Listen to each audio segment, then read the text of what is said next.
আসসালামু আলাইকুম guys, welcome to my daily blog. তো সবাই কেমন আছেন? আশা করি অনেক অনেক ভালো আছেন।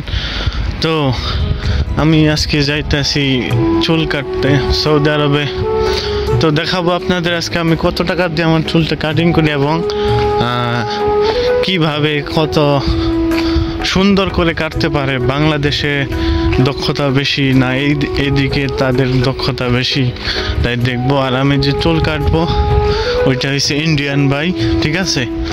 তো চলেন ভিডিওটি ফুল দেখবেন, আশা করি সবার ভালো লাগবে।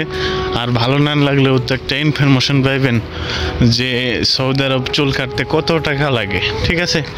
তো সবাই ভিডিওটি কন্টিনিউ করুন, লেটস গো। দোকানে আসলাম, দোকানে এসে দেখি এক মুরব্বী বসে আছে। মুরব্বীর অল্প সময় লাগবে, হয়ে যাবে এই কথা বললো। আমি একটু ওয়েট করলাম। তো সিরিয়ালটা এখন আমার, তো দেখেন চলুন। এই যে এখন আমি বসে পড়ছি, ঠিক আছে?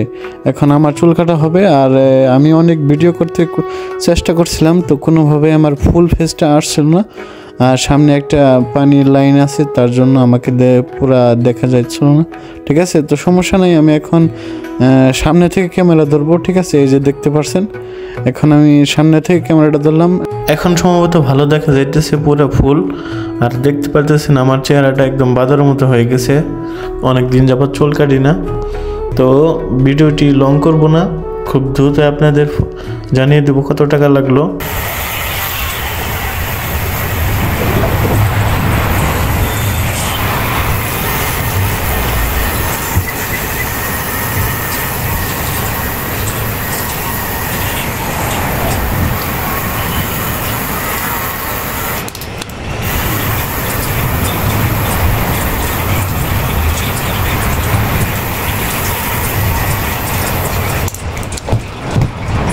ছোটোবেলা থেকে আমার চুল কাটলেই আমার ঘুম আসে অনেক।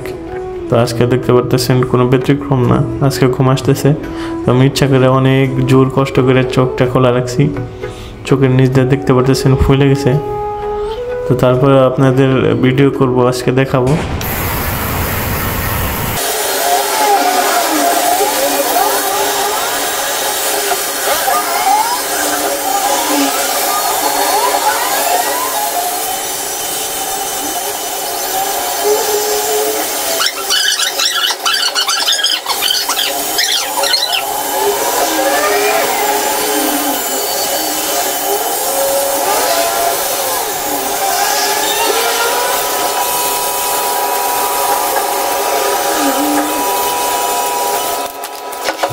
তো ফাইনালি আমার চুল কাটা শেষ, এখন দাড়িটা কাটা শেষ হলো। মুখে ব্ল্যাক মাস্ক পরাইছে, ঠিক আছে? তো ব্ল্যাক মাস্ক পরার কারণ হয়েছে মুখে অনেক ধুলাবালিতে সমস্যা হয়েছে, এক্সপোর্ট পড়ছিল, তার জন্য আমার ব্ল্যাক মাস্কটা লাগাতে হয়েছে। এটা ফ্রিতে লাগাই দিছে, সমস্যা নাই। এই দেখতে পারতেছেন এখন আমার ফাইনাল লুক। আর আগে দেখেন আমি কীরকম ছিলাম, এখন দেখতেছেন। তো কমেন্টে বলবেন এখন কীরকম লাগলো, তো চুল কাটা কীরকম। আর চুল কাটতে আমার কাছে নিচ্ছে 35 টাকা। তো আশা করি সবাই বুঝতে পারছেন সৌদি আরব চুল কাটতে কত লাগে। টাটা।